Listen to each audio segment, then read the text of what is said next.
Hello guys, welcome back to my YouTube channel. ഇന്നത്തെ പരിപാടി ചീര മുറിക്കുക, അതുപോലെ കൃഷി, അത് ചെറിയ തോതിലുള്ള കൃഷിയാണ്, അതിനുള്ള പരിപാലനം, ഇതൊക്കെയാണ് ഇന്ന് ഉദ്ദേശിച്ചിരിക്കണേ. ഇന്നെന്ന് പറയുന്നത് സാറ്റർഡേ ആണ്, 21-ാം തീയതിയാണ് ഫെബ്രുവരി കേട്ടോ. അപ്പോൾ ഇതിപ്പോൾ ആദ്യം തന്നെ രാവിലത്തേക്കുള്ള കറിക്കുള്ള ചീര മുറിച്ചുകൊണ്ടിരിക്കുകയാണ്. കുറച്ച് അധികം എടുക്കുന്നില്ല, കുറച്ച് എടുക്കുന്നുള്ളൂ. അങ്ങനെ അത് കട്ട് ചെയ്യുന്ന ആ ഒരു വിഷ്വലാണ് ഞങ്ങൾ കണ്ടുകൊണ്ടിരിക്കുന്നത്. ചേട്ടനാണ് കട്ട് ചെയ്യുന്നത്. അപ്പോൾ അത് കറിയൊക്കെ വെച്ച് നല്ല ടേസ്റ്റായിരുന്നു കേട്ടോ.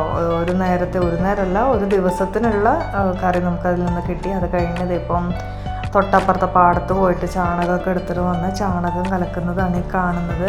അപ്പോൾ റംബൂട്ടാനും അതുപോലെ എല്ലാ ചെടികൾക്കും നമ്മുടെ ഒരു ബ്ലൂ ലേഡി എന്ന് പറഞ്ഞിട്ട് പപ്പായുണ്ട്, പിന്നെ ചീര, മെയിനായിട്ട് ചീരയ്ക്ക്, അങ്ങനെ അതിനൊക്കെ ഈ ചാണകം ഒഴിച്ചു കൊടുക്കുന്നതാണ് ഈ കാണുന്നത് കേട്ടോ. ഇടയ്ക്കൊക്കെ ഇങ്ങനെ ചെയ്ത് കൊടുക്കാറുണ്ട്. കുറച്ച് ദിവസമായിട്ട് കൊടുക്കാത്ത കാരണം ഈ റംബൂട്ടാൻ ഒരു ചെടി അങ്ങനെ ഇങ്ങനെ വാടി നിൽക്കുന്നുണ്ട്. ഇത് കിട്ടാത്ത കാരണമാണെന്ന് അറിഞ്ഞുകൂടാ കേട്ടോ. നമുക്ക് കാര്യമായിട്ട് പരിപാലനമൊന്നും വലിയ ഐഡിയ ഇല്ല, എന്നാലും അറിയുന്ന രീതിയിലൊക്കെ നമ്മളത് പരിപാലിച്ച് പോകുന്നുണ്ട്. അപ്പോൾ അതിന് അച്ചും കൂടെ കൂടിയിട്ടുണ്ട്. പിന്നെ അത് കഴിഞ്ഞ് ബ്ലൂ ലേഡി ചെടി, അതുപോലെ മറ്റു ചെടികൾക്കൊക്കെ തട എടുക്കാനായിട്ട് തീരുമാനിച്ചു. അങ്ങനെയാണ് അച്ചു തട എടുക്കുന്നതാണ് ഈ കാണുന്നത്. അപ്പോൾ അച്ചുവിൻ്റെ ഒപ്പം തന്നെ ചേട്ടനും കൂടിയിട്ടുണ്ട്. അപ്പോൾ അത് കഴിഞ്ഞിട്ട് അതിലേക്ക് വേണ്ട ചാണകവും കാര്യങ്ങളൊക്കെ എടുക്കുന്നതാണ് ഈ കാണുന്നത്. അപ്പോൾ ചാണകമാണ് നമ്മുടെ മെയിൻ ഇതെന്ന് പറയുന്നത്. അപ്പോൾ പാടത്ത് പോയിട്ട് എടുക്കുകയെന്ന് വെച്ചാൽ അത്യാവശ്യം ക്വാണ്ടിറ്റിയിൽ തന്നെ കിട്ടുന്നുണ്ട്.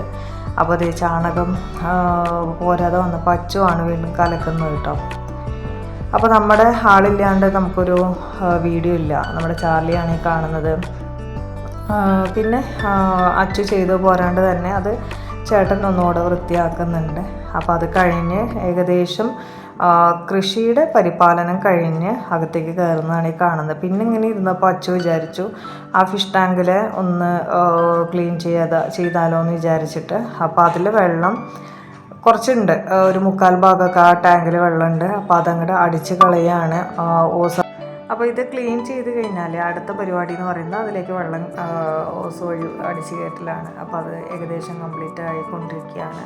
അപ്പോൾ ഗൈസ്, നമ്മുടെ വീഡിയോ ഇഷ്ടമായെങ്കിൽ ഒന്ന് ലൈക്ക് ചെയ്യുക, കമൻറ്റ് ചെയ്യുക, സപ്പോർട്ട് ചെയ്യുക. ടാറ്റാ.